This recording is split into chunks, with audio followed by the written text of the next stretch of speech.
Alors, les régimes passés au crible, le vrai faux de l'alimentation, les questions du public, c'est maintenant, c'est pendant 3 quarts d'heure. Je vais demander à Odile Bagot, qui est intervenue ce matin, de nous rejoindre. Odile Bagot, vous êtes gynécologue médicale et obstétrique. À Sandra Ferreira, elle est là, elle reste avec nous, Sandra Ferreira. Je rappelle que vous êtes diététicienne, je ne dirai pas depuis combien de temps, et que vous êtes aussi chroniqueuse Oui, télé et radio. tout à fait, Hein, oui. où ça? C'est 8, hein, mais mon contrat vient de se terminer au mois de juin, donc Ah je voilà, en recherche une recherche autre d'emploi. chaîne. Vous viendrez faire des émissions avec moi. Eh bien, on en parle après. Voilà. Dominique Lannes, gastro-entérologue et hépatologue, qui nous a parlé du NASH, et Sylvie Davidou, qui est docteur en sciences des aliments, directrice scientifique chez SIGA. Elle est où, Sylvie Davidou? Je la vois, elle arrive là-bas. Alors, on a des questions SMS, on a... je vais vous dire aussi une chose, ceux qui veulent du jus de pomme, hein, vous me le dites, hein. Il reste Moi, plus je de veux jus de bien. poire. Bah, je veux bien. Ah bah tiens, vous faites le service. Ok. Sandra, voilà. Ok. J'ai les gagnants, hein. J'ai les gagnants du panier. Voilà, mais je vous le dirai pas maintenant. Voilà. C'est pour plus tard. C'est pour les rester Alors, dans la salle. les régimes alimentaires.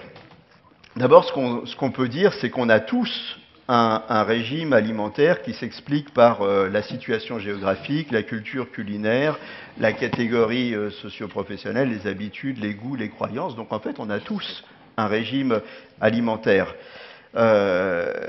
Les régimes alimentaires, ils changent aussi avec nos changements de vie. Hein. Quand on quitte le foyer, quand on devient étudiant, on change de régime alimentaire. C'est le régime Célib, Uber Eats. On peut changer de régime alimentaire au cours d'une grossesse, hein, quand on attend un enfant, quand on est retraité, quand on est ménopausé, quand on a une maladie, on change de régime alimentaire. Quand on souffre d'un cancer, on change souvent de régime alimentaire. Quand on arrête le tabac, mais des fois on compense. Donc quand on suit un régime, ça veut dire qu'on change notre régime alimentaire habituel en fait, hein, c'est ça. Hein. On a tous un régime alimentaire, mais quand on suit un régime, on change notre régime.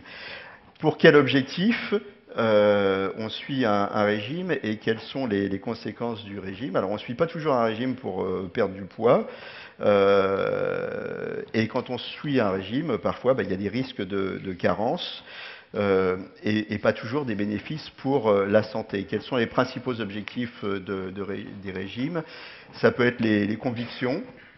On est végétarien, on est végétalien, on est paléo. Ça peut être les allergies, réelles ou supposées, les sans gluten, les sans lactose. Voilà. Ça peut être pour augmenter ses performances. On est sportif. Regarde, hein, pour augmenter ses performances. Je vois pas ce qui vous fait rire là, sur le truc du sportif. Bon, voilà, ça peut être parce qu'on a des pathologies, cholestérol, diabète, urée, goutte, et puis ça peut être, et c'est souvent le cas, pour perdre du poids. Voilà, alors on va passer tous ces régimes au crible. Et puis on va répondre aux questions SMS que j'ai reçues et puis aux questions que j'ai notées pendant vos interventions diverses et variées. Ah, c'est pour la caméra, on enlève le panneau. Alors, les régimes. D'abord, les régimes qui correspondent à une conviction. Végétarien, végétalien, flexitarien, pas flexitalien. C'est flexitarien et végétalien en fait. Voilà, ah, c'est ça, j'ai tout mélangé, je suis un peu dyslexique, ça doit être ça. Alors, objectifs, les plus, les moins, qui commence? Allez. Oh, mais non, je viens de parler, je laisse un peu la parole à mes collègues. Allez, vous ne faites pas des politesses, allez, Oui, alors, on parle. Allez, Odile. Moi, je pars toujours du bon sens. Je crois qu'on connaît un certain nombre de principes de base. C'est vrai, l'alimentation, vous les avez rappelés. Il faut en être conscient, porteur aussi d'une culture alimentaire. Et en fonction de ça, on va orienter son alimentation sur des règles, on va dire, plus hygiéniques et diététiques, mais aussi, c'est vrai, sur des convictions. Et je peux tout à fait partager la conviction, par exemple, écologique. Et ça, pour moi, par exemple, c'est une orientation importante. Hein. On a parlé de la viande et j'en reparlerai. On a aussi des convictions, on va dire, plus globales concernant le bien-être animal et ce genre de choses. Je pense que ce soit pour l'alimentation ou pour notre mode de vie, il est important, à un moment, de se poser la question, je fais des choix et en fonction de mes choix, j'agis. Et ça, c'est vraiment une affaire tout à fait personnelle. Alors, les plus, les moins, c'est dangereux, c'est pas dangereux d'être végétarien. D'abord, on va peut-être rappeler ce que c'est, végétarien. Consomme pas de chair animale. Allez-y, je vais vous noter. Non, non, Allez. consomme pas de chair animale, effectivement. Après, dans le végétarisme, il y a plusieurs niveaux de végétarisme. Donc ça peut être vite compliqué. Certains gardent les œufs, d'autres pas. Alors voilà, peut contenir Il peut y avoir des du produits lait. laitiers, des Tout à œufs fait. et du miel. Le végétalien, lui, il Alors, consomme Que des végétaux. que des végétaux. Rien d'origine animale, ça va très très loin. C'est-à-dire, oui, effectivement, même pas le miel. La conviction du végétalisme va même vraiment, vraiment plus loin, ce qu'on appelle les véganes. C'est les Et véganes. voilà, pas de, voilà, effectivement, le nom qu'on entend plus, les véganes. Alors, Pas même de vêtements qui viennent de l'animal. on ne va pas porter de jugement, parce qu'ici, on n'est pas pour Ah, porter bien sûr. des Non, non. jugements, mais c'est un entretien médico-danguin, il y a le mot médical. Donc au niveau médical, à quoi il faut faire attention? Alors, juste Oui. au point de vue médical, en tant que gynécologue, il faut faire attention aux régimes qui vont remplacer toutes les protéines animales par des protéines à base de soja. Parce que le soja est un phytoœstrogène et on sait qu'on a des conséquences pour la santé. Donc là, on va se retrouver avec un problème de perturbation endocrinienne, entre autres. Pour le foie. Alors, pour le foie et la santé en général, Parlez bien dans le micro. il faut Rapprochez faire le attention micro. à ce que le régime ne soit pas trop restrictif quand même, en quantité, en qualité. On peut observer des carences. Ah, il faut faire attention au régime qui serait trop restrictif, qui pourrait entraîner quand même des carences, soit en vitamines, soit des régimes hyperprotéinés où on se rend compte qu'il n'y a plus du tout de fibres et ça entraîne des troubles du transit, constipation, etc. Donc moi, j'ai rien contre les régimes s'ils ne portent pas atteinte à la santé et qu'ils ne sont pas trop restrictifs. Alors, on continue dans les modes de vie. Et là, il y a le mode de vie. Allez-y, allez-y. Je peux vous couper bien juste sur sûr. quelque chose d'essentiel à mon sens, et vous me direz si vous êtes d'accord, chers collègues. Attention à la carence en vitamine B12 dans le cas du végétalisme, les véganes, qui est une vitamine qui n'est que dans les protéines animales. Donc, en général, il faut supplémenter si vous êtes végétalien. Voilà, c'était juste la petite parenthèse. À voir avec votre médecin. On continue dans les convictions mode de vie. Le paléo. Qu'est-ce que c'est le paléo? J'ai fait une expérience il y a très longtemps.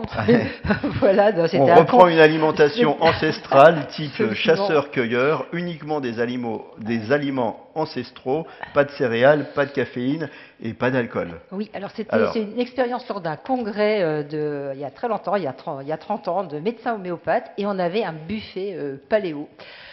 En fait, ça se rapproche beaucoup du cru. En fait, c'est du cru, et avec, je dirais, des aliments, des fruits anciens, ce genre de choses. C'est très amusant, mais c'est compliqué au quotidien, parce que dans une famille, par exemple, expérience aussi, j'ai un mari assez original, qui est très intéressé par ce genre de choses, il avait décidé de se mettre au cru.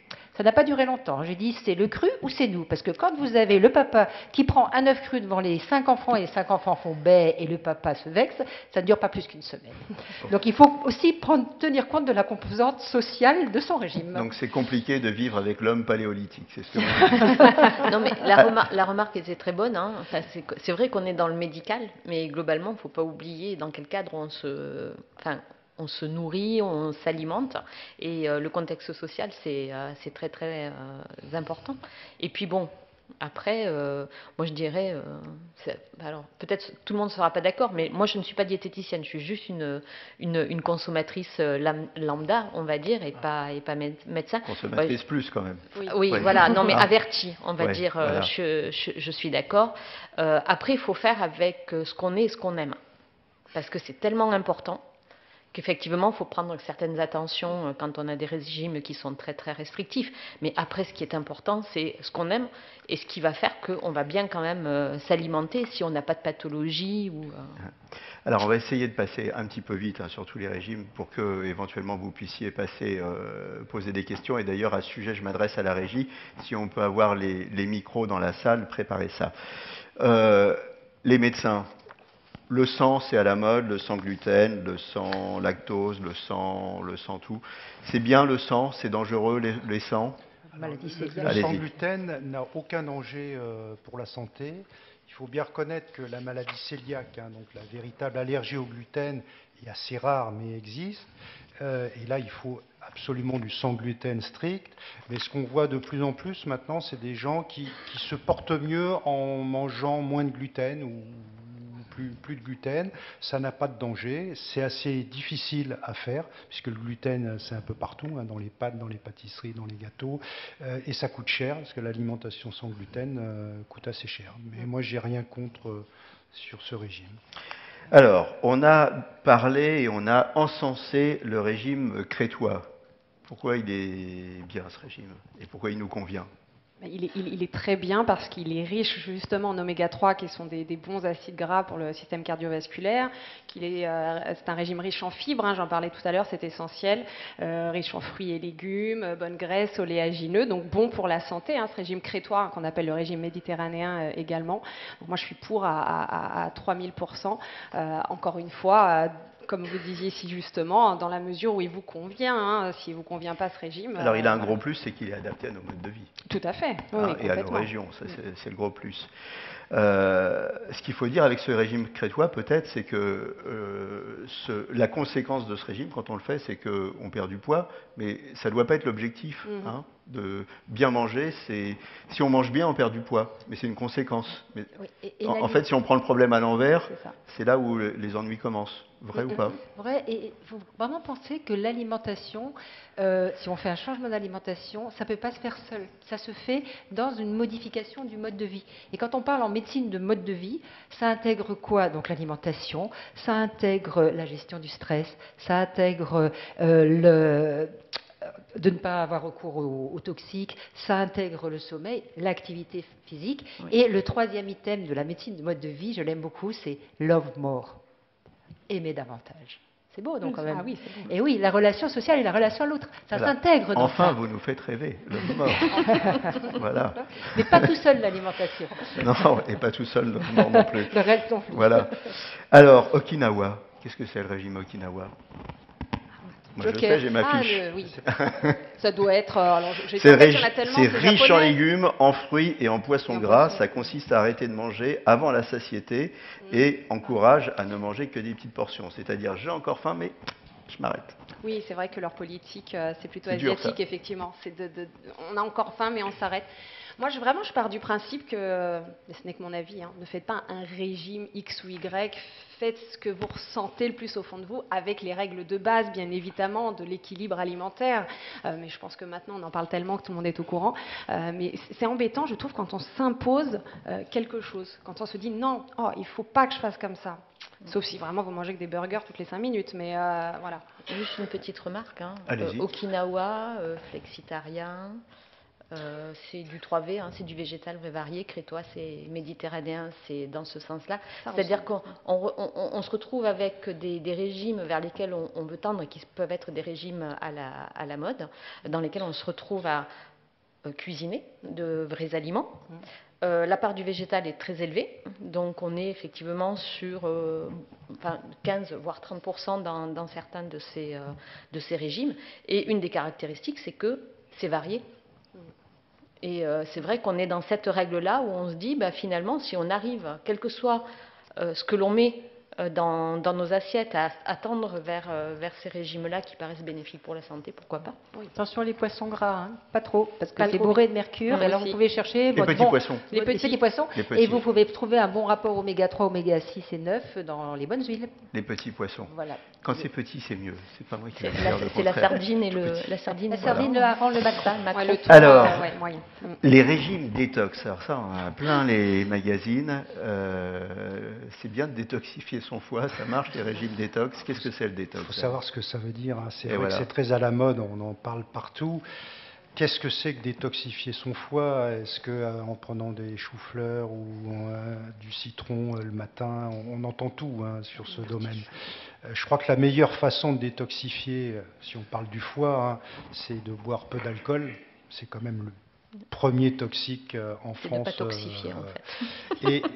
Et ensuite, de ne pas manger ni trop gras, ni trop sucré, et de varier son alimentation. Une fois qu'on a fait ça, on a fait 80% du travail. Alors, les régimes pour perdre du poids, les régimes hypocaloriques. Volontairement, j'ai fait 2 colonnes. J'ai fait Comme j'aime et j'ai fait Weight Watcher. Voilà, bah, c'est deux gros régimes hein, qui sont connus. Et en fait, Weight Watcher, c'est basé sur les points, hein, le rééquilibrage alimentaire, et l'autre, c'est Prêt à l'emploi. Alors, si on les suit, les deux fonctionnent bien, on mange moins de calories, puis c'est à peu près équilibré, non? Oui, finalement. Mais dans un cas, on apprend, et dans l'autre cas, une fois qu'on a fini ses 6 mois d'abonnement, est-ce qu'on a appris il ne s'agit pas de condamner un ou l'autre, hein, parce qu'il y a des gens à qui ça convient bien d'avoir un plat préparé tout fait qui arrive tous les jours, et puis il y a des gens qui veulent au contraire s'investir. Mais voilà, votre opinion là-dessus, aux uns et aux autres. Alors, je condamne ni l'un ni l'autre, puisqu'on n'est pas là pour ça. Mais vous condamnez les deux. Mais un peu ça, en fait. Je condamne tout simplement qu'on soit au régime hypocalorique, en fait, à mon sens. Et on l'a dit très justement il y a quelques instants. Si on mange équilibré, la récompense, c'est qu'on perdra du poids certainement si on en avait en trop. Et si on n'en perd pas, c'est qu'on était à son poids de forme. Et il ne faut pas s'imposer quoi que ce soit. C'est pas simple, hein, effectivement, de se dire, alors oui, c'est aussi simple que ça de manger équilibré. Bah oui, en fait, il faut pas trop se compliquer. Le truc avec ces régimes, c'est qu'on se dit, tiens, allez, hop, on veut perdre du poids en 6 mois, et hop, je fais comme j'aime. C'est ça, il y a le facteur temps, non? Oui, il y a deux notions quand même qu'il faut avoir. La première, c'est se méfier quand même si on perd rapidement du poids de la perte musculaire. Or, notre masse musculaire brûle 80% de nos calories, y compris quand on dort. Donc, si on a perdu du poids en perdant du muscle, voilà, il faut être musclé. Il faut faire les 1500 mètres de natation, comme moi ce matin avant de venir. Vous voyez, ça marche ça. Donc, il ne faut pas perdre de la masse musculaire. Et l'autre chose, vous savez quelle est la différence entre ceux qui, après leur perte de poids, ne vont pas reprendre et ceux qui vont reprendre? C'est le suivi. C'est-à-dire que s'il y a une difficulté alimentaire, s'il n'y a pas de suivi, 98% des gens vont reprendre du poids. Donc, même si on a perdu 10 kilos, il ne faut pas lâcher la personne qui vous coach et qui vous aide, parce que tout seul, c'est extrêmement difficile. Ouais. Des régimes hyper protéinés. Allez. Alors moi, j'en ai pas une très très bonne opinion des gens que j'ai vus. Souvent, ça entraîne des troubles du transit parce que les gens ne mangent plus de fibres et ils se retrouvent avec des problèmes digestifs assez importants. Et puis, on ne peut pas vivre toute sa vie en ne mangeant que des protéines. Donc pour moi, on peut peut-être le faire, mais pas très longtemps, et c'est pas le meilleur régime. En général, il y a une phase d'attaque qui dure une semaine, où là, c'est que des protéines. Il y a une phase de croisière, et puis il y a une phase de consolidation. Oui, alors c'est très efficace puisque vous ne mangez plus de sucre et plus de graisse, donc c'est sûr que de ce côté-là, enfin, ou pas trop, mais après, il peut aussi y avoir l'effet rebond, les gens peuvent aussi décompenser après ce régime. Et ça donne mauvaise haleine, on dit, c'est vrai ça? Oui, c'est vrai. Le cétosique, oui. Oui, à cause de la cétose. Je ne sais pas ce que vous en pensez. Oh, je pense exactement la même chose, bien évidemment. Bon, si vous pensez tous la même chose... Ni les hyper, ni les hypo. Oui, voilà. Si vous pensez la même chose, on passe. Allez hop, les régimes dissociés. Quelque chose me dit que vous n'avez pas aimé ça. Non, allez-y. Moi oui. Vous avez bien pressenti. Dissocier, oui, on dissocie. Alors, il y a tellement de formes de dissocier. On va voir celui, il ne faut surtout pas avoir les glucides. Il y a Montignac, il y a avec les Antoine, lipides, Shelton. etc.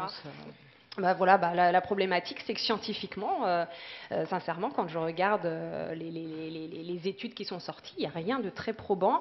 Bien sûr, quelques régimes que vous fassiez, même si demain je vous fais faire le régime chocolat en mangeant du chocolat tous les jours, vous perdrez du poids parce que vous changez votre alimentation. Vous êtes un peu malade, peut-être. Oui, on va être un peu malade, c'est pour ça que vous perdrez du poids.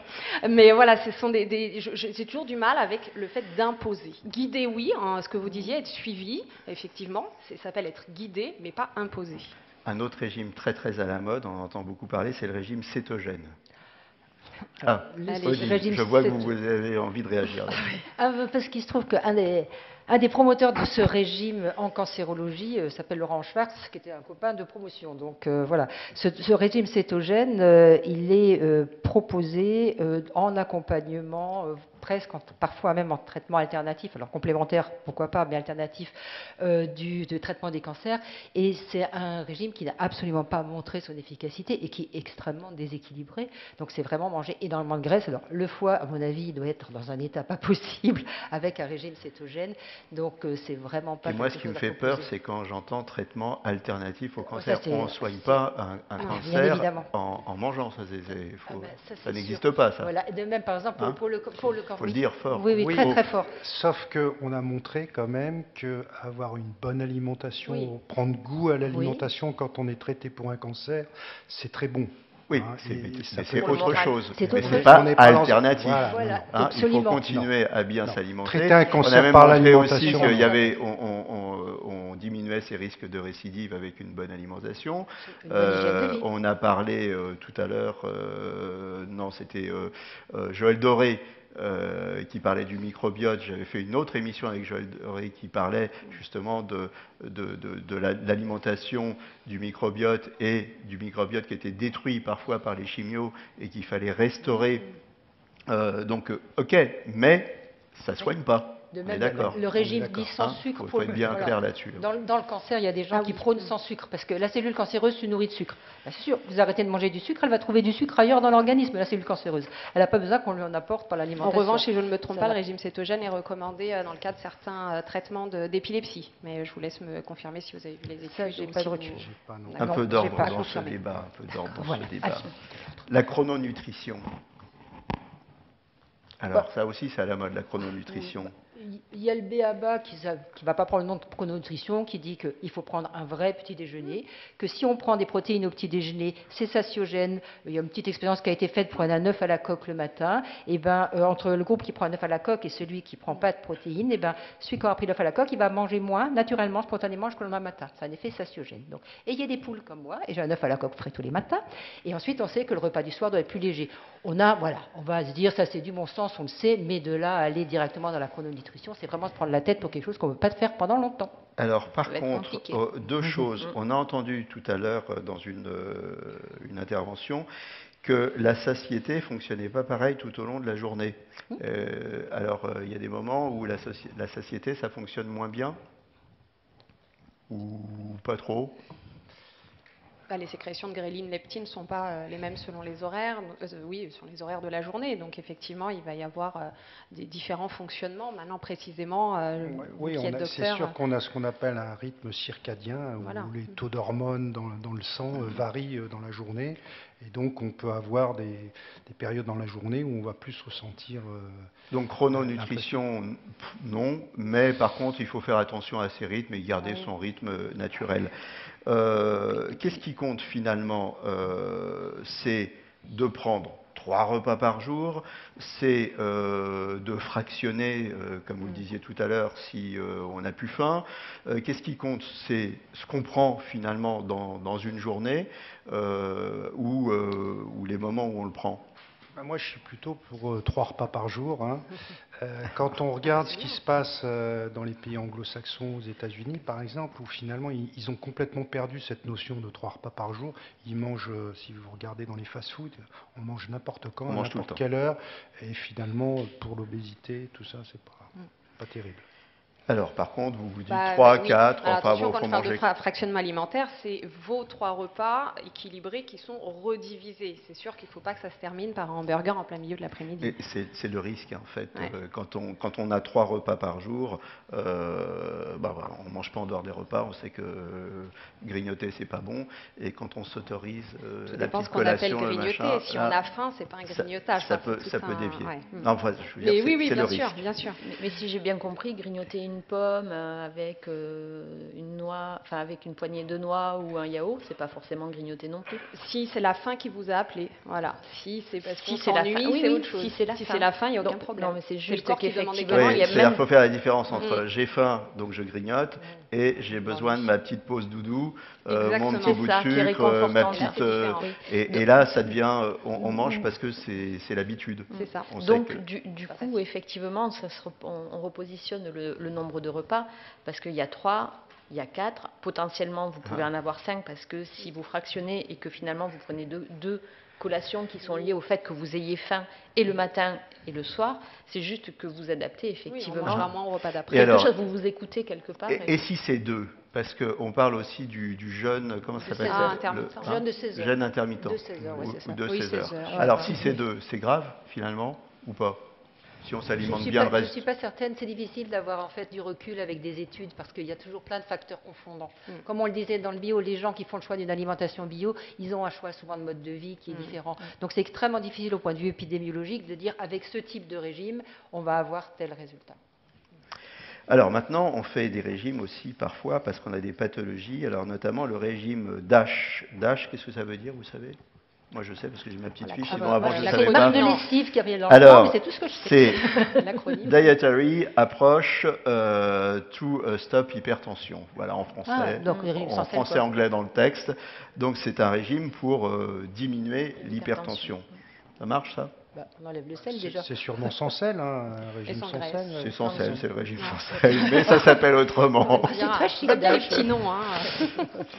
Bon, alors, le régime zone, c'est le contrôle de l'insuline, ça. Vous connaissez ça? Bah, je pense que c'est les régimes avec indice glucidique bas, c'est-à-dire que le problème du sucre et l'insuline, si on veut le réguler, c'est qu'il ne faut pas envoyer un sucre rapide en face du pancréas parce qu'il va balancer toute son insuline. Donc on va avoir deux effets, une hypoglycémie réactionnelle, un stockage des graisses et un épuisement du pancréas et donc à l'arrivée un diabète. En fait, si je comprends bien, le régime DASH, c'est le régime sans sel, le régime zone, c'est un un régime... sucre Voilà. rapide. Donc tout ça, c'est des inventions marketing pour des choses qui existent Oui, mais c'est déjà. déjà pas mal. Non, Si c'est les bien. gens veulent le faire, ça me paraît pas être dangereux pour la santé, au Ah non, contraire. oui. Le régime Atkins. Je me souviens plus. Alors, La mode, c'était pas mal de graisse. lui, il est censé diminuer. En fait, c'était un régime pour lutter contre les maladies cardiovasculaires au départ. Il est censé diminuer la pression artérielle, prévenir le diabète de type 2. Le but étant de pousser l'organisme à utiliser d'autres voies de production d'énergie pour, donc en clair, on puise dans l'organisme. Hein, c'est ça? Si j'ai à peu Je près crois bien qu'il est pas compris. loin du cétogène, il me semble. Oui, je suis en train de me demander si c'est pas un régime keto en fait. Oui, c'est Oui, ketogène. c'est kétogène. Ouais, je pense. Alors, moi j'ai envie de... Ils sont là, les Ferrandi, là, qui nous ont fait à manger. S'ils ne sont pas là, on va aller les chercher parce que l'alimentation des jeunes, c'est un truc important aussi. Je vais vous poser maintenant, il nous reste un petit quart d'heure. On va répondre très rapidement aux questions SMS, aux questions du public si vous en avez. Je ne sais pas si les micros sont arrivés, mais si vous en avez, vous allez lever le doigt. Et puis à mes petites questions à moi que j'ai notées au fur et à mesure des interventions. Alors, on a parlé de l'eau. Et on a parlé des cartouches et de la filtration. Alors, qu'est-ce qu'il vaut mieux boire? Il vaut mieux boire de l'eau minérale en bouteille plastique, comme on en boit souvent.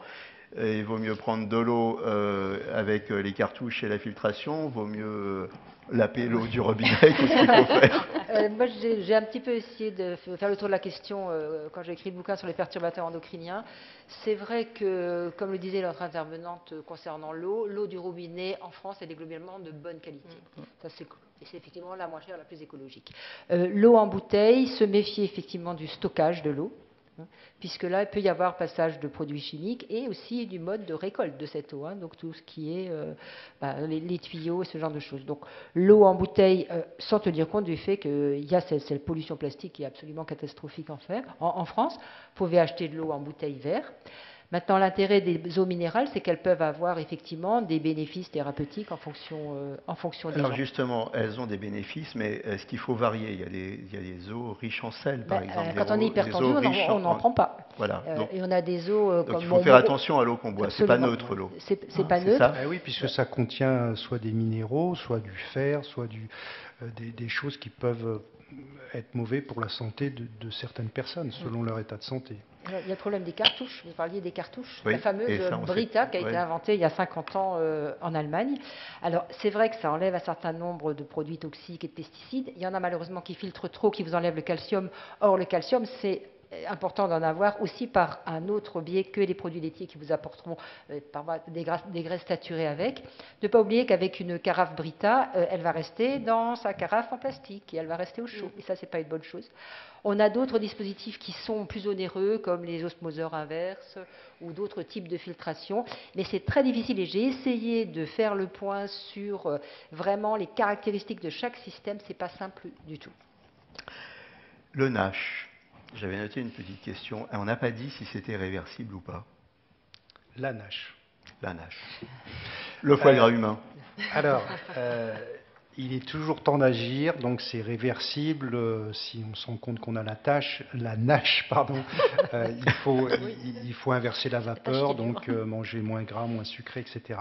Quand on est au stade de fibrose très avancée ou de cirrhose, c'est ce que je vous ai dit, c'est comme si c'était des fibres de plastique. Vous savez que le plastique, dans 300 ans, on en aura encore. C'est un peu pareil. Ces fibres ne se résorbent pas ou très très lentement. Donc une fois que la cirrhose est constituée, malheureusement, c'est très peu réversible. Alors une question, c'est pas très encourageant, hein. Donc il vaut mieux, mais ça met longtemps à s'installer. Ça met des années, c'est des histoires de donc 15 il faut être à 20 raisonnable, ans. à partir de quel âge? Il vaut mieux éviter la NASH et la cirrhose due à la NASH. À partir de...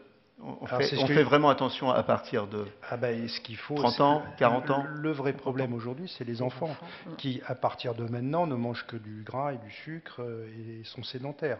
Eux auront des problèmes plus tôt que notre génération. Plutôt la quarantaine, il faut déjà agir. Donc il faut une prise de conscience. Dès l'enfance. Et si on n'a pas eu cette prise de conscience, déjà quand même les ados, ils peuvent se rattraper ou pas? Oui, mais on a des adolescents obèses, on a des adolescents diabétiques de plus en plus. Ça devient un véritable problème. La composition des étiquettes, j'ai une question là-dessus. Ça va être pour vous peut-être. Oui. Hein.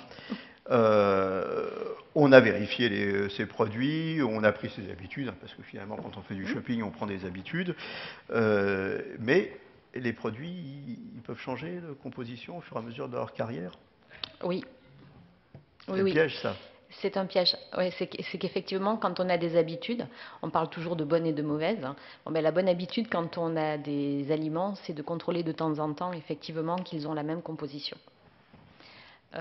D'abord parce qu'ils peuvent être influencés par de la réglementation qui fait qu'à un moment ou à un autre, vous allez avoir des ingrédients ou des additifs qui vont être interdits. Donc même un aliment que vous ne preniez pas parce qu'il y a du E551 dedans, le jour où le E551 n'existe plus, vous pouvez voir que cet aliment-là, que vous mettiez de côté pour cette cause-là, vous allez pouvoir l'intégrer à votre alimentation parce que vous y avez un intérêt et que ça vous convient. Donc régulièrement, effectivement, je ne dis pas chaque fois que vous allez faire vos courses, hein, mais de temps en temps, vérifiez. Un petit check de temps en temps. Oui, mais c'est valable. Enfin, on parlait des gens qui avaient des problèmes avec le lactose et le gluten, c'est valable pour ça aussi. Hein. Quand vous avez l'habitude de consommer des produits, de temps en temps, il faut vérifier que ça correspond bien, effectivement, à ce que vous attendez de l'aliment. Alors tout à l'heure, vous m'avez parlé de vos soupes. Oui. Le batch cooking, c'est bien ça? C'est super. Qu'est-ce que c'est le batch cooking? Le batch cooking, c'est le fait de s'organiser le week-end pour préparer tous ses repas de la semaine. Donc, comme le maître mot pour moi, c'est l'organisation en matière d'alimentation, c'est parfait. Voilà, on s'organise, on cuisine tout, on congèle, un peu ce que je disais pour la soupe tout à l'heure. Batch en anglais, c'est un contenant, quoi. Oui, voilà, c'est ça. Donc on met ces trucs dans des bacs et puis on est. C'est une bonne mode, selon moi. Pour la semaine. Allez, des questions SMS. Quel est le pouvoir calorique des céréales oléagineux? Peut-on avoir des plaques de graisse dans les artères avec un cholestérol normal? Alors oui, on peut en avoir. Le cholestérol est un des facteurs de risque pour avoir de l'athérome, mais il y a aussi la génétique qui compte, il y a d'autres, le tabac qui est un facteur important. Donc on peut avoir une plaque d'athérome avec un cholestérol normal. Alors, comment éviter les ballonnements et quel régime conseiller contre la constipation chronique? Madame. Je vais peut-être prendre la parole, je suis gastro-entérologue. Alors, en 30 secondes, ça va être compliqué, mais globalement, pour éviter la constipation, il faut manger des fibres et il faut boire suffisamment pour qu'il y ait assez de liquide au niveau de l'intestin et que les fibres servent de ballast. Donc, il faut manger des fruits, des légumes et boire de l'eau.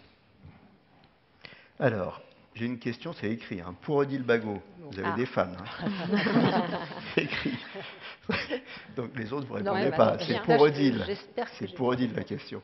Donc pour Odile Bagot, afin de limiter l'exposition aux pesticides, il faut laver les fruits et légumes au bicarbonate. Quelle concentration et quelle quantité? Absolument. Donc vous prenez une jatte et vous mettez 3 cuillères à soupe de bicarbonate de soude dedans et vous laissez une quinzaine de minutes. Nous faisons ça tous les samedis matins en revenant du marché, même avec les produits biologiques. Eh bien voilà, c'était la réponse d'Odile Bagot Voilà. à la question pour Odile Bagot. Voilà. Pour les recettes de cuisine, viendrez me voir en privé. C'est intéressant de dire, même pour les produits biologiques, parce Même que pour les produits ce qui est biologiques, interdit, absolument. ce sont les pesticides de synthèse. Il existe des pesticides qui sont naturels, qu'on va retrouver de toute manière, et qui peuvent être utilisés quand effectivement il y a besoin, parce qu'il y a des parasites. Et pour les poissons aussi, hein. C'est-à-dire que nous, les poissons, voilà, ils passent aussi dans l'eau avec du bicarbonate pour enlever un certain Ça nombre pose de pas de choses. problème pour la chair? Pas du tout, non, 15 minutes, c'est bon, je les mets sous vide. Et ça s'achète où, le bicarbonate? Oh, bah partout. Partout, Oh, ça ouais. coûte rien du tout, le Supermarché. bicarbonate. En coûte supermarché, rien. le Ça coûte bicarbonate rien. alimentaire. Oui. Voilà la ouais. question d'un homme qui ne fait pas les courses. Ah ouais. Vous n'auriez pas dû, parce que là, on est démasqué, là, Oui, c'est là, pas vous bon. êtes démasqué. Non, je vous donne le téléphone de mon mari, c'est lui qui fait les courses. Sodium, iode, quelle différence? Sodium, iode, quelle différence? C'est pas du tout la même chose. Ah pas le même je sais minéral, c'est pas. L'iode Question est... SMS. Oui, alors, l'iode, c'est un oligo-élément. Oui, je comprends la question, parce qu'en fait, Tout l'iode... à l'heure, est on dans a le parlé sel, du sodium et sel, de oui, je l'iode comprends dans le sel. En Vous fait, vous souvenez? c'est vrai que Il y avait une présentation là-dessus. La question du sel est hyper importante et c'est Barbara Domenex qui a beaucoup travaillé sur le cerveau et les perturbateurs endocriniens et donc sur l'iode qui a bien démontré et elle nous a bien dit que toute la population française quasiment est en manque d'iode à part ceux qui sont le long du littoral qui vont manger du poisson, des fruits de mer.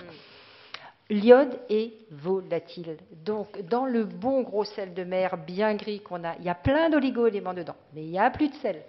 Dans le sel de Guérande, ma foi, il n'y a plus d'iode, pardon. Dans le sel de Guérande, qui est quand même agréable aussi, il n'y a plus d'iode. Donc, il faut utiliser du sel iodé. Et si vous avez 2 minutes pour une petite anecdote, allez, je vous dis juste que dans nos jeunes années, faisant vraiment très bien, on n'apprenait que du sel de mer. Et il s'est trouvé que, pour ma 5e fille, elle avait in utero une microcéphalie, la tête trop petite, à l'échographie. Et pendant nos 3 semaines de vacances, on est en bord de mer, on prend beaucoup d'iode. On mange du maquereau tous les jours. Et elle a rattrapé cette microcéphalie en 2 mois. Elle est née le 21 septembre. Et a posteriori, c'est probablement la carence en iode en Alsace, récupérée en Bretagne pendant quelques semaines, qui joue sur le développement du cerveau. Vous dites aussi donc du coup qu'il ne faut pas saler l'eau avec du sel iodé, ça ne sert à rien, il faut juste la mettre dans son assiette. Non? Non, si on peut saler. hein. Si. Non, je pense qu'ici, on peut mettre du sel iodé dans l'eau de salaison. D'accord. Alors, il nous reste quelques minutes encore. Si vous avez des questions, c'est maintenant qu'il faut lever la main. Est-ce que mes petits Ferrandis, là, je les ai appelés tout à l'heure, est-ce qu'ils sont dans la salle, les Ferrandis? Ils sont partis? Ils sont là? Ils sont partis. Ah, ils sont partis? Bande de feignants. Alors, c'était bon, par contre, ce qu'ils nous ont fait. Alors, qu'est-ce que vous pensez de l'huile de poisson filtrée, sans métaux lourds, comme dans l'huile de... C'est mal écrit. Quintessence. Oui, c'est beaucoup proposé en fait dans les compléments alimentaires qu'on donne en préconceptionnel et pendant la grossesse chez les femmes. C'est un argument en fait maintenant tous les laboratoires qui font ces vitamines en disant nos huiles de poisson elles sont filtrées pour enlever les métaux lourds. Tant qu'à faire. C'est un perturbateur endocrinien en moins. Oui. J'ai une autre question sur la constipation. Une question sur la constipation. Un public constipé. Alors, tu ne peux pas le deviner. Que pensez-vous de l'efficacité des graines, les graines de lin, de courge, pour améliorer la constipation? Psyllium. Attention, la graine de lin, c'est un laxatif qui est dit un petit peu irritant. C'est pas parce que c'est naturel et c'est tiré de végétaux que c'est pas forcément un petit peu agressif pour le côlon.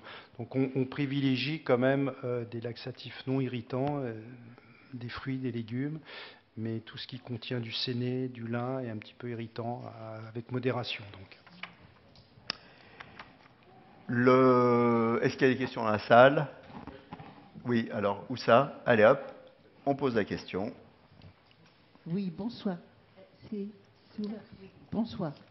D'abord, merci pour toutes vos précisions. Et j'aurais, si vous me le permettez, une question même à propos du fameux microbiote. Alors, j'avais entendu dire, effectivement, on sait que chaque organe a son propre microbiote, il n'y a pas que les intestins, il y a le sang, voilà. Alors, ma question, elle est peut-être un peu simpliste. Mais j'entendais un jour à la télévision tout simplement dire que si l'on a une fringale de chips, vaut mieux avant manger un poireau, une salade, pour nourrir de fibres son bon microbiote. Alors, mes deux questions. Est-ce que, il est clair que c'est caricatural, mais bon, est-ce que si l'on a une alimentation équilibrée, est-ce qu'on favorise forcément son bon microbiote, ce qui veut dire, ma deuxième question, que le mauvais microbiote disparaît peu à peu, ou est-ce qu'on a besoin des deux pour un équilibre au sein de son corps, de son système? Voilà, merci. Alors, qui répond sur le microbiote? Professeur. Il faut Quand savoir... on ne sait pas, on laisse toujours répondre le professeur. Il faut savoir que le microbiote, on ne sait pas grand-chose encore. Hein. Vous savez, c'est des milliards et des milliards de germes, de virus, de bactéries, etc., qu'on est en train de un petit peu comprendre comment ça marche et comment ça a des interactions sur la santé. Donc, est-ce qu'avant de manger des chips, il faut manger de la salade pour nourrir le bon microbiote? Là, on est dans des essais, mais on ne sait pas du tout ce qu'on fait pour l'instant. Alors, le microbiote, la meilleure façon d'avoir un bon microbiote équilibré, c'est-à-dire qu'il n'y a pas de prédominance d'une bactérie sur une autre, c'est de manger un peu de tout, varié, et en variant, puisque le microbiote se nourrit de ce qu'on mange, en variant son alimentation, eh bien vous êtes sûr d'avoir un petit peu toutes les espèces. La deuxième chose, c'est les antibiotiques. Il faut faire attention. Un antibiotique peut complètement déséquilibrer le microbiote et on peut avoir du mal à s'en sortir. Mais ayons une bonne hygiène de vie en variant notre alimentation et notre microbiote devrait être à peu près correct. Et on hérite du microbiote de sa maman au moment de l'accouchement. Oui, et d'ailleurs Joël Doré l'a dit, je crois, dans son intervention, le microbiote, un des moments importants du microbiote, c'est la grossesse et aussi le problème des antibiotiques au niveau de la grossesse. Alors, on va se donner encore, est-ce qu'il y a encore une question dans la salle?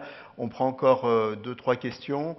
Parce qu'on commence à être un peu en retard, mais enfin bon, c'est la fin de journée, on peut s'accorder un petit peu de retard, et puis après on va faire rapidement un vrai-faux. Et puis on m'a dit que mes Ferrandi, ils étaient revenus aussi. Ils sont où? Alors, question. Alors, parmi les régimes que vous avez évoqués il y a quelques instants, vous n'avez pas évoqué le jeûne intégral. Vous avez une opinion sur le sujet? Excellente question. Vous avez raison, on n'a pas évoqué le jeûne intégral. Alors, quand on ne sait pas, on demande au prof. Sinon, alors moi j'ai une opinion partielle, je veux bien que ça soit complété. Le jeûne intégral, selon moi, ne doit pas être fait dans un objectif de perte de poids. C'est vraiment ce que je voulais dire, et d'ailleurs quelque jeûne que ce soit. Le jeûne est plutôt, à mon sens, d'ordre philosophique, une histoire de penser sa vie, de se ressourcer, etc. Bon, maintenant, attention, perte de masse musculaire, effectivement, quand ça dure un petit peu trop longtemps, même déjà dès les premiers jours, quand on perd du poids, c'est beaucoup d'eau et de muscles. Voilà, attention pour la santé. Je ne suis pas pour le jeûne, voilà, moi, mais je laisse mes collègues. Moi, ça me fait toujours sourire de payer 3 000 € la semaine pour rien manger. Alors, moi, écoutez, moi je ne suis pas prof, mais il faut se méfier des promesses et de tous les gens qui véhiculent tout un tas de choses autour du jeûne intégral. Je ne sais pas si c'est bon ou si c'est mauvais pour la santé. Ce que je sais, c'est que ça ne guérit pas. On parlait du cancer tout à l'heure, ça ne guérit pas le cancer. Ce que je sais, c'est que ça guérit, il n'y a pas de preuves scientifiques, à moins que vous me le disiez, d'apport. Non, mais il faut bien reconnaître que si on jeûne, on ne va pas manger de graisse ni de sucre, on ne va pas boire de café, on va prendre c'est pas mauvais pour la santé. Et notre organisme, si c'est pas trop long, a les réserves. Mais je rejoins tout à fait ce qu'on a dit tout à l'heure. Il ne faut pas que ce soit trop long. Il ne faut pas que ce soit un supplice pour la personne et que ça porte atteinte à sa santé. On soulage un peu son organisme, mais pas trop longtemps. Je voulais quand même vous lire un truc qui est important. C'est l'Institut national du cancer qui dit bien: aucun aliment particulier n'a fait la preuve scientifique de son action pour traiter le cancer. Donc quand sur une publicité, on vous écrit ou on vous laisse entendre que ça va soigner votre cancer, c'est pas vrai. Ça, faut vraiment le Il y a eu des modes là, dire. depuis 30 ans, entre les Voilà. graisses de requin, les baies de goji, enfin bon, il y a tout. Voilà. Alors, on va faire Il est où mon Ferrandi? Depuis que je lui fais la chasse. Allez, viens. Voilà, viens. D'abord, on va les applaudir, les Ferrandi, parce que ils nous ont bien régalé. Alors, maintenant, moi, j'ai une ou deux questions à vous poser. Vous êtes tous destinés au métier de l'alimentation, hein, cuisine, vous allez avoir des restaurants, des hôtels. Est-ce qu'on vous apprend à faire une cuisine qui soit bonne au goût, mais bon pour le corps aussi à l'école? Alors, oui, mais nous, on est en management. Donc, c'est pas grave, vous allez manager des cuisiniers, donc c'est pareil. On va cuisiner un jour peut-être, on espère. Mais sinon, oui, c'est dans la culture et dans l'ADN de Ferrandi d'apprendre aux cuisiniers d'être responsables, de travailler avec les saisonnalités, des produits sains. De toute façon, ça fait de plus en plus partie des tendances dans les restaurants notamment, d'arriver avec des cartes totalement transparentes avec la provenance par exemple de la viande ou des légumes. Aujourd'hui, il y a de plus en plus de restaurants avec leur propre potager ou juste leur propre herbes aromatiques. Et non, c'est vrai que c'est très important, nous, en tant que futurs restaurateurs ou cuisiniers ou chefs à domicile comme chef Paul Giraud ici, de savoir ce qu'on travaille et de bien le présenter aux clients notamment. Alors maintenant, j'ai une deuxième question. Vous, on sait bien que les jeunes n'ont pas forcément ou les moyens, ou la connaissance de bien cuisiner, ou le temps de bien se restaurer. Le kebab, le fast-food, tout ça, vous êtes chez Ferrandi, mais ça fait partie de votre univers. Uber Eats. Ça fait partie de l'univers de tous les étudiants. C'est la facilité, c'est pas forcément la bonne solution, mais voilà, c'est un gain de temps pour nous.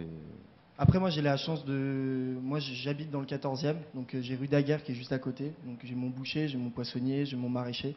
Donc moi, j'essaie vraiment de faire attention à tout ça et plutôt aller vers eux pour acheter mes produits et cuisiner.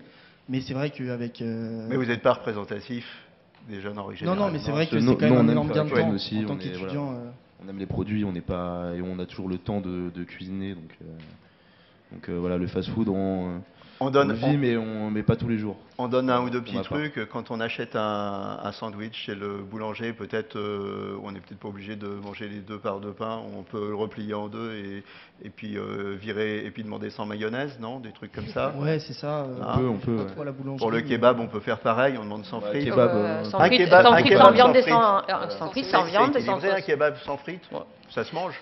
Sans frites, sans viande. Oui, sans frites, oui, c'est sans frites. Souvent, il y a une grosse Le part de prof frites. qui est quand même, il se dit dans quel traquenard on m'a invité, je vais dire qu'un kebab sans frites. L'équilibre ne se fait pas au niveau d'un repas, il se fait sur la semaine et puis voilà, vous rééquilibrez. Si la fois d'après c'est une ratatouille avec, je sais pas, du quinoa et puis ça ira bien aussi, mais globalement ça sera équilibré, non pas sur un repas, mais surtout.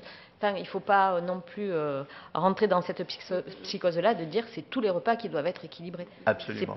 Ce qui n'est c'est pas bien, c'est l'excès d'excès.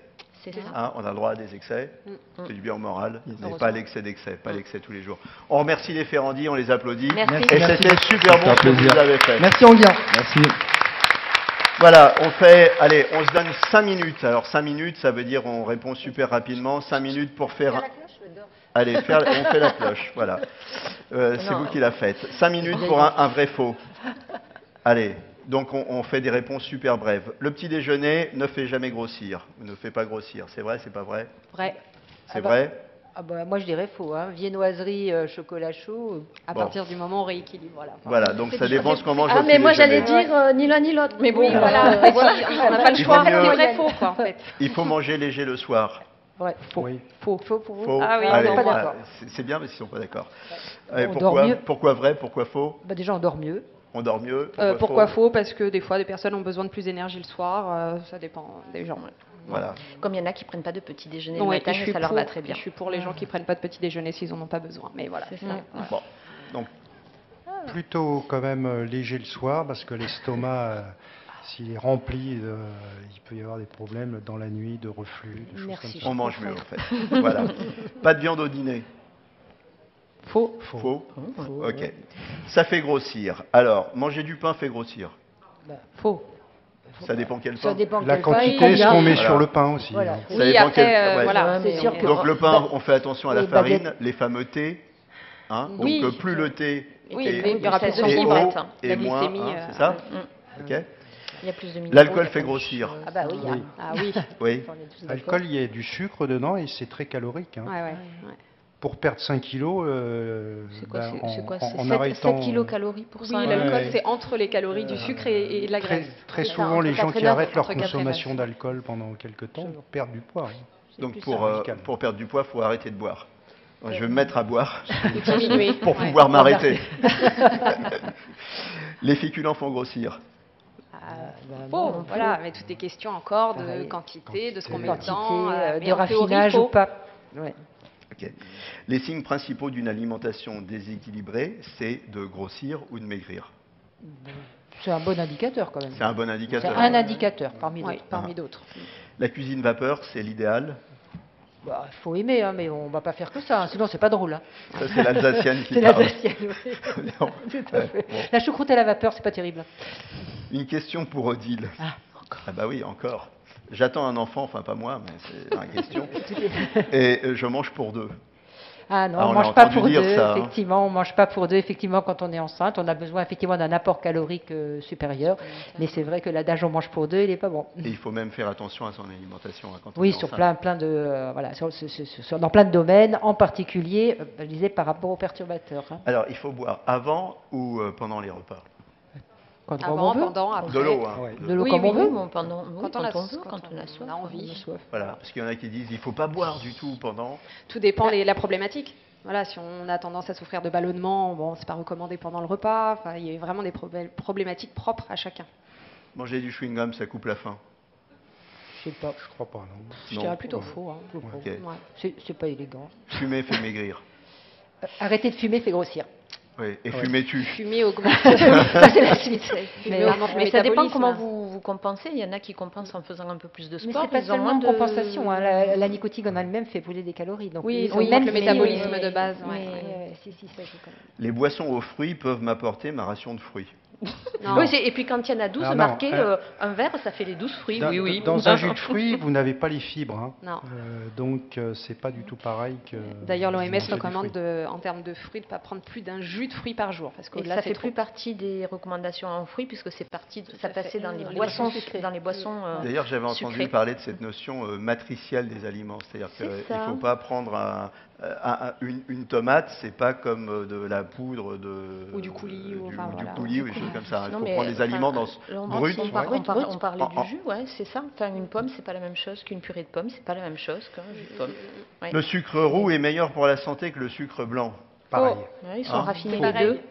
Là, on est d'accord. Voilà, et le sucre, c'est pas terrible pour la santé, on Voilà, l'a dit. tout- Ou dans ce cas, faut sucre, prendre du sucre quelle que soit complet. sa couleur, hein, c'est ouais, pareil. le raspatur- Ou du le- complet qui le va contenir un peu raspadural, plus de c'est fibres. pas Oui, mal, c'est oui, ça. c'est- Ouais, ou ils la sont pas mélasse, mal. ça va. ça. Alors, les protéines ne se trouvent que dans la viande, ça on l'a dit 10 000 fois pendant non. le truc. Alors, quelques questions par contre, quelques vrais faux sur le cancer. Éviter l'alcool pendant un traitement. Un traitement Ah, quand on est traité, une on chimio. parle du cancer. Là. Probablement, mais un Je m'en petit verre, si vraiment ça fait du bien pour le moral, pourquoi Ouais. pas. hein. Je suis bien On d'accord. parle du condamné. Je suis bien d'accord. Alors, je suis en surpoids, j'ai un cancer, je ne dois pas nécessairement maigrir pendant mon traitement. Non, Oui, non. non, Souvent. non. Il n'y a pas lieu de. Surtout qu'en de général, changer. il y a plutôt de la dénutrition. hein. Enfin, à En la général, fin. quand on a un cancer, Oui. en traitement, on maigrit. Oui. On n'a pas à se préoccuper de cette. La consommation de sucre favorise la croissance des tumeurs. Bah, c'est ce que je disais tout à l'heure. In vitro, oui. Mais la Oui. tumeur, elle va trouver son sucre ailleurs, même si on le C'est ça. supprime complètement dans son alimentation. Alors là, on retombe sur une allégation qu'on entend souvent et dont on parlait tout à l'heure. Jeûner accroît l'efficacité de la chimiothérapie. C'est quelque chose qui se dit. Il y a des patients qui le pratiquent. On n'a pas de recul pour l'évaluer. Mais il est vrai qu'il y a des patients qui, avant leur chimio, jeûnent pendant 24 heures parce qu'ils se sentent mieux, ils disent supporter mieux leur chimio. Pourquoi pas. Si eux, ils en font l'expérience, pourquoi pas? Eh bien, écoutez, je vous remercie de nous avoir éclairés. Voilà, la clochette.